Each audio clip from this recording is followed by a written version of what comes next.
Hello बच्चों, class BSc first year और BSc BEd second year के लिए हमारा कॉमन टॉपिक चल रहा है फिजिकल केमिस्ट्री का केमिकल काइनेटिक्स, जिसके दो पार्ट पर हमने चर्चा कर ली। आज हम पार्ट नंबर 3 की बात कर रहे हैं और हम कर रहे थे अणु संकेता और अभिक्रिया कोटि। क्या कर रहे थे? अणु संकेता और अभिक्रिया कोटि। हमारा टॉपिक अणु संकेता और अभिक्रिया कोटि चल रहा था। अणु संकेता का मतलब अभिक्रिया के अंदर भाग लेने वाले अणु, परमाणु, आयंस जितने भी अभिकारक भाग लेते हैं वो उसकी अणु संकेता होती है।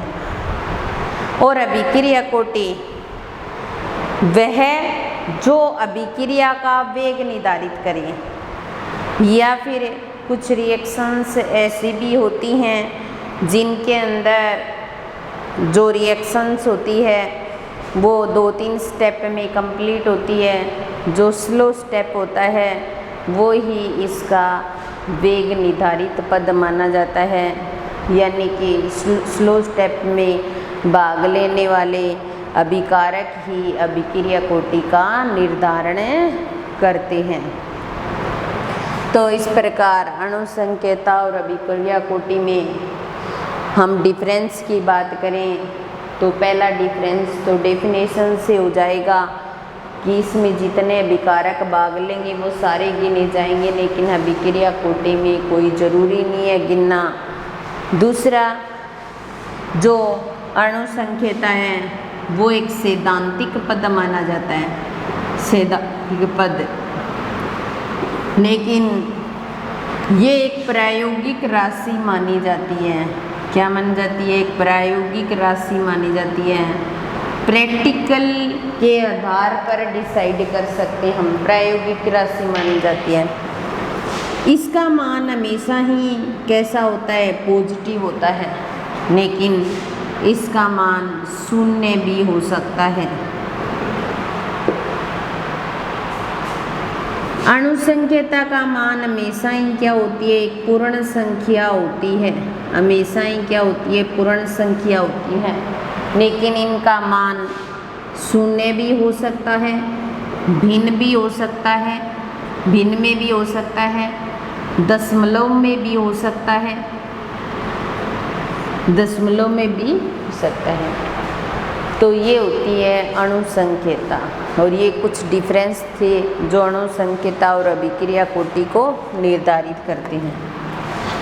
उसके बाद में हमने अभिक्रिया कोटि की बात की। अभिक्रिया कोटियों के प्रकार और उनके लक्षण से संबंधित बात करेंगे। तो नेक्स्ट हमारा टॉपिक आता है अभिक्रिया कोटियों के प्रकार। अभिक्रिया कोटियों के प्रकार व लक्षण। अभिक्रिया कोटियों के प्रकार व लक्षण। सबसे पहले तो अभिक्रिया कोटि शून्य कोटि की, प्रथम कोटि की विक्रिया, द्वितीय कोटि की विक्रिया, ये सारी हमारे सिलेबस के अंदर हैं। तो सबसे पहले हम शून्य कोटि की विक्रिया से संबंधित चर्चा करते हैं। तो शून्य कोटि की विक्रिया, शून्य कोटि की विक्रिया जिसके अंदर हम अवकलित और समाकलित वेग समीकरण विस्थापित करते हैं। तो अवकलित वेग समीकरण, अवकलित वेग समीकरण। शून्य कोटि की विक्रिया वह विक्रिया होती है जिसका अभिक्रिया वेग अभिकारक की शून्य घात पर निर्भर करता है, शून्य घात के समानुपाती होता है, वो शून्य कोटि की विक्रिया होती है। तो यहाँ पर ये प्रोडक्ट में चेंज होता है और अभिक्रिया वेग अभिक्रिया वेग समानुपाती हो जाएगा ए अभिकारक की शून्य घात के। तो अभिक्रिया वेग बराबर के ए की घात शून्य। अभिक्रिया वेग जो होता है उसकी फॉर्म लिखेंगे तो ऐसे लिख सकते हैं हम, बराबर के ए नोट, या अभिक्रिया वेग की फॉर्म में dx अपॉन में dt बराबर के ए शून्य, ए की घात शून्य बराबर 0 1 होता है मान, सॉरी शून्य घात हो तो शून्य मान नहीं होता, सॉरी 1 होता है, और ये नोट नहीं है, शून्य की घात है, तो dx अपॉन में dt बराबर क्या आ जाएगा के, और ये इक्वेशन 1 आ गई। और इक्वेशन 1 शून्य कोटि की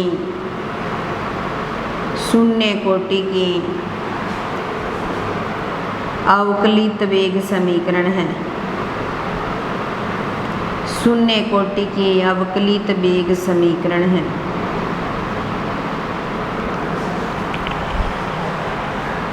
तो अभिक्रिया वेग समानुपाती ए नोट के, तो अभिक्रिया वेग का समानुपाती का निशान हटाएंगे तो के ए की घात शून्य, ना कि नोट, ए की घात शून्य, मैंने नोट बोल दिया। ए की घात शून्य का मान 1, तो dx अपॉन में dt बराबर क्या आ जाएगा के।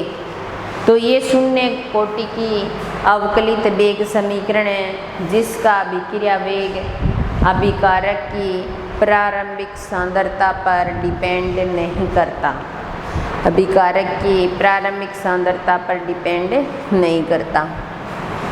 फिर हम बात करते हैं इसके समाकलित वेग समीकरण की। समाकलित वेग समीकरण,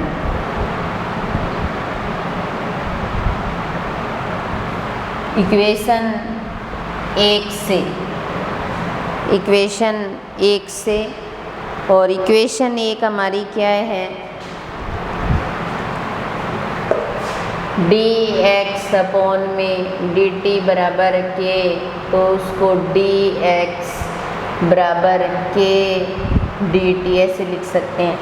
समाकलन करेंगे तो x बराबर के 0 लगा लेते हैं यहाँ पे, क्योंकि शून्य कोटि की अभिक्रिया कर रहे हैं तो हर जगह क्या कर देते हैं, शून्य लगा देते हैं, ठीक है। और t और प्लस में c, ये समाकलित वेग समीकरण आ गए। नंबर 2, समीकरण 2 जो है वो शून्य कोटि की समाकलित वेग समीकरण है। तो समीकरण 2 शून्य कोटि की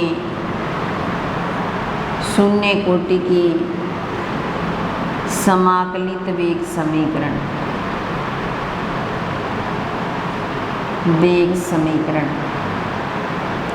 जिसमें c क्या है, एक समाकलन स्थिरांक है। c क्या है, एक समाकलन स्थिरांक है।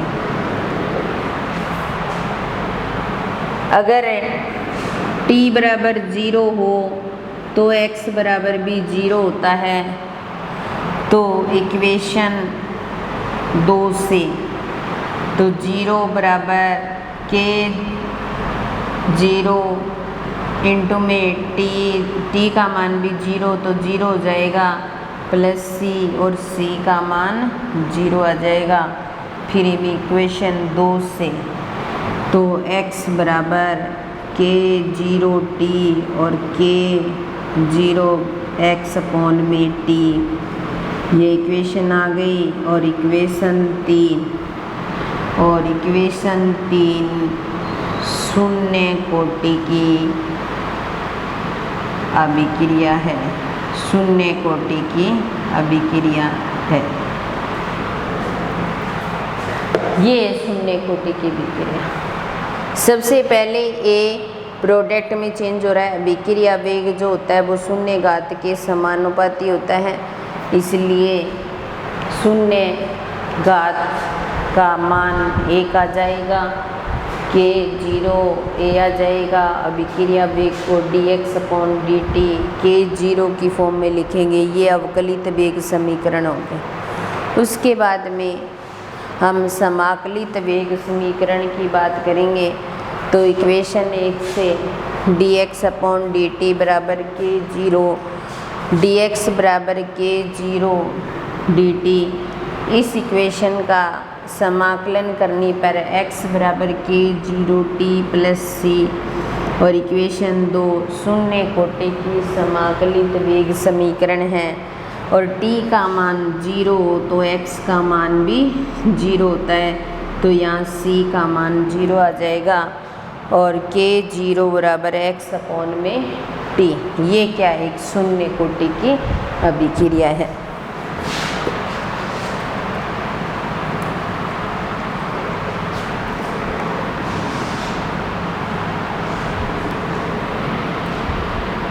सर गेट बंद करिए।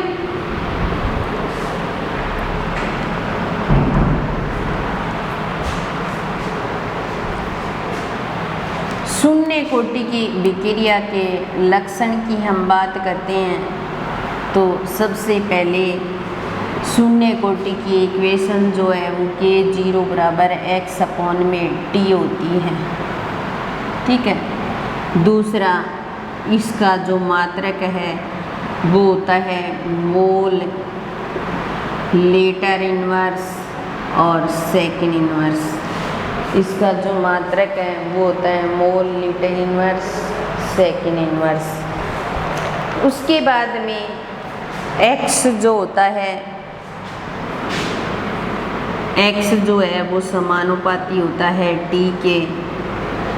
टाइम के साथ साथ उत्पाद की जो सांद्रता होती है वो बढ़ती रहती है, इसीलिए अगर इसका ग्राफ बनाया जाए तो इसके ग्राफ को इस प्रकार शो कर सकते हैं x और t। तो एक सीधी रेखा प्राप्त होती है कि टाइम के साथ साथ उत्पादों की जो सांद्रता होती है वो बढ़ती रहती है, उत्पादों की सांद्रता बढ़ती रहती है।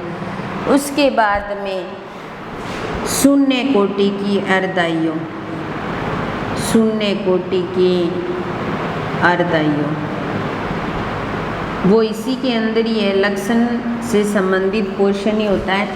पहला शून्य कोटि के विक्रिया k0 x/ मात्रक मोल, litre inverse, second inverse. x जो होता है वो टाइम के साथ साथ बढ़ता जाता है, इसलिए x जो होता है वो टाइम के साथ समानुपाती होता है, इसलिए टाइम के साथ साथ x बढ़ता रहता है। तो हम ग्राफ बनाते हैं तो एक सीधी रेखा प्राप्त होती है।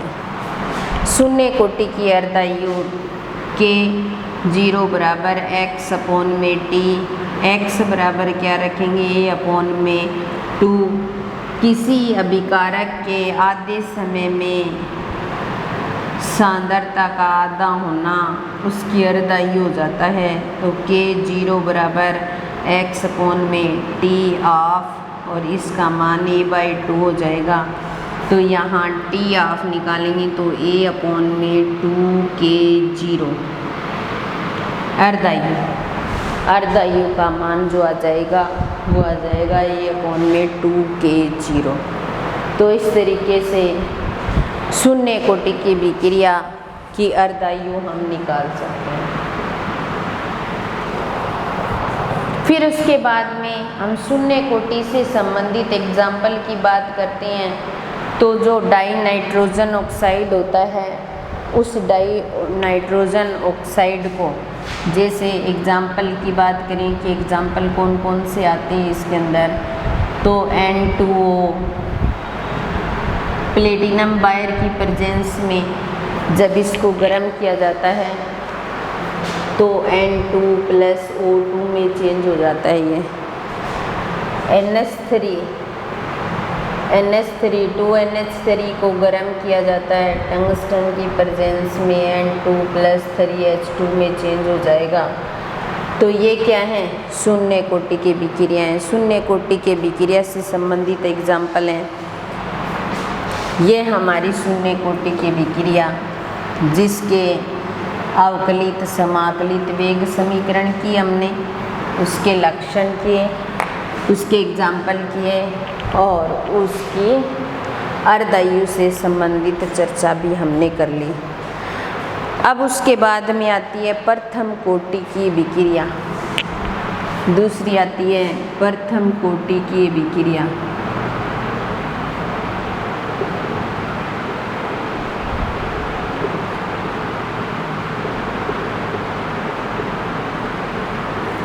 प्रथम कोटि के विक्रिया, इसके अंदर अभिक्रिया का जो वेग होता है वो अभिकारक की सांद्रता के प्रथम घात के समानुपाती होता है।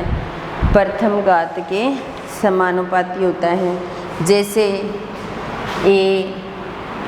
ये किस में चेंज हो रहा है, प्रोडक्ट में। तो यहाँ पर प्रारंभिक अवस्था में इनकी सांद्रता हम कितनी लेते हैं, A और 0। साम्यावस्था की जो कंडीशन आती है उसमें A माइनस एक्स और x में चेंज हो जाता है। प्रथम कोटि की विक्रिया जिसके अकॉर्डिंग अभिक्रिया वेग को रखा जाए तो वो समानुपाती होता है A अभिकारक की प्रथम घात के। तो dA अपोन में dt समानुपाती हो जाएगा A की घात के प्रथम। तो dA अपोन में dt बराबर K1 A की घात प्रथम। A के लिए क्या है, माइनस एक्स, तो dA माइनस एक्स अपोन में dt बराबर K1 A माइनस एक्स।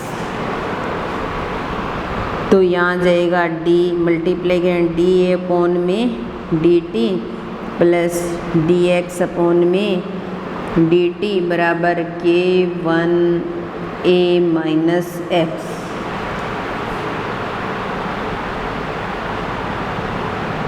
अब देखो हमारे पास में यहाँ पर एक कांस्टेंट है और एक कांस्टेंट का जो अवकलन मान होता है वो शून्य होता है। तो हम ऐसा लिख सकते हैं A एक अवकलन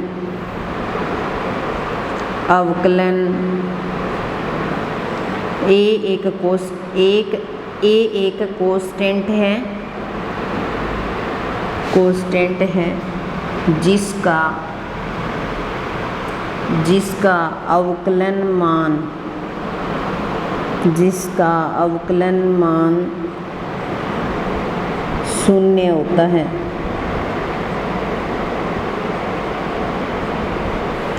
जिसका अवकलन मान क्या होता है, शून्य होता है। तो इसका मान शून्य हो जाएगा। तो इक्वेशन dx अपोन में dt बराबर K1 A माइनस एक्स यह आ जाएगा। और इक्वेशन नंबर 1, इक्वेशन 1 प्रथम कोटि की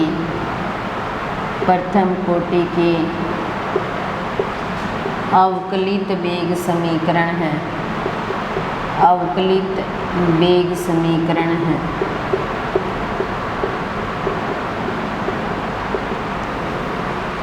प्रथम कोटि के क्या है, अवकलित वेग समीकरण है। तो यहाँ पर हमारे पास जो A है वो प्रोडक्ट में चेंज हो रहा है। A की जो प्रथम घात है वो अभिक्रिया वेग के क्या है, समानुपाती है। इसलिए अभिक्रिया वेग A की अभिकारक की सांद्रता पर डिपेंड करता है और इसलिए जो घात लगाई है हमने 1, इसलिए प्रथम कोटि के विक्रिया समानुपाती का निशान टाइम के A और यहाँ पर A के लिए dx। अब किसी को ये पोर्शन नहीं आ रहा तो कोई दिक्कत नहीं, आप सीधा ये भी लिख सकते हो। इसके बाद डायरेक्टली अभिक्रिया वेग समानुपाती A की घात प्रथम, अभिक्रिया वेग को dx अपॉन dt लिख सकते हैं अपने। तो यहाँ पर मल्टीप्लाई करोगे तो d/dt और dx/dt बराबर k1a-x आ जाएगा। a एक कांस्टेंट है जिसका अवकलन मान क्या होता है, 0। तो dx/dt बराबर k1a-x, ये प्रथम कोटि की अवकलित वेग समीकरण आ गई। क्या आ गई? प्रथम कोटि की अवकलित वेग समीकरण आ गई। उसके बाद में हम समाकलित वेग समीकरण की बात करेंगे। समाकलित वेग समीकरण इसी को लेंगे, dx बराबर k1 dt और यहाँ पर आ जाएगा a-x। इसका समाकलन करेंगे तो माइनस लेन a-x बराबर k1t प्लस c। जब dx बटा में a-x का समाकलन किया जाता है तो माइनस लेन a-x आ जाता है। k1 है ही, d हट जाएगा, समाकलन करें t और c क्या है, एक समाकलन स्थिरांक है। क्या है? समाकलन स्थिरांक है। ये इक्वेशन नंबर 2 आ गई।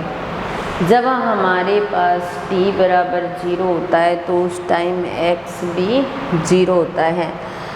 जब हमारी अभिक्रिया शुरू ही नहीं हुई उस टाइम x तो बनेगा ही नहीं, क्योंकि प्रारंभिक सांद्रता हम a ले रहे हैं। तो t बराबर 0 पर x का मान भी क्या हो जाएगा, 0। तो t बराबर 0 तो x बराबर भी 0। तो माइनस लेन a-x ये रखेंगे। फिर इक्वेशन 2 को लेंगे। इक्वेशन 2 ली तो माइनस लेन a-0 बराबर k1 इंटू में 0 प्लस c। तो माइनस लेन a बराबर c, c का मान आ गया माइनस लेन a।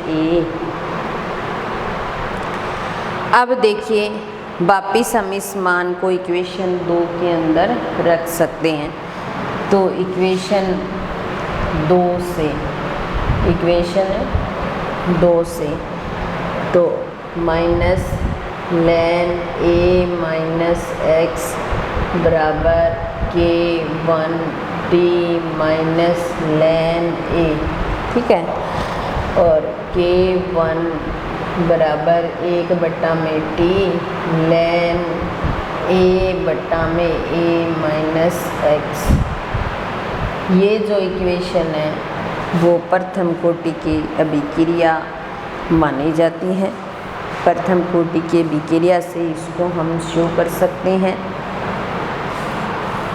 जब t बराबर 0 हो तो x बराबर 0 रखेंगे तो यहाँ पर माइनस लेन a जो है वो c का मान आ जाएगा। और इस c के मान के आने के बाद में जैसे इक्वेशन 2 में हम c का मान रखते हैं तो k1 बराबर 1/t लेन a और a बटा में a-x, ये हमारी प्रथम कोटि की इक्वेशन आ जाती है। अब हम इसको लॉग में चेंज कर सकते हैं। तो 2.303 इंटू में लॉग में चेंज करोगे तो k1 बराबर 2.303 अपॉन में t log a अपॉन में a-x ये आ जाएगी। और इक्वेशन 3 प्रथम कोटि की अभिक्रिया है। प्रथम कोटि की अभिक्रिया है। इक्वेशन 3 प्रथम कोटि की अभिक्रिया है। अब देखिए पेपर में पूछा जाता है कि प्रथम कोटि की अभिक्रिया से आप क्या समझते हैं, समझाइए। तो आप इतना कर सकते हो, प्रथम कोटि की अभिक्रिया से संबंधित हम समय अंतराल भी लेंगे। वो कोई ज़रूरी नहीं है करना, यहाँ तक करोगे तो ये प्रथम कोटि की विक्रिया मानी जाती है। अगर आपसे अंतराल पूछा जाता है तो आप अंतराल भी कर सकते हो, अंतराल भी लिख सकते हो। तो ये थी प्रथम कोटि की विक्रिया। इसके बाद में प्रथम कोटि के का जो समय अंतराल है उसको लेंगे हम, और उसके बाद में प्रथम कोटि के लक्षण और उससे संबंधित कुछ ग्राफ्स और प्रथम कोटि की विक्रिया की अर्धायु और कुछ न्यूमेरिकल्स, ये चीज़ें कुछ हमारे लिए बाकी रह गई हैं। अब प्रथम कोटि के समय अंतराल की अगर बात करें तो हम ये चीज़ आपको समझ आ गई होगी। प्रथम कोटि के समय अंतराल से संबंधित थोड़ी सी चर्चा हम कर लेते हैं।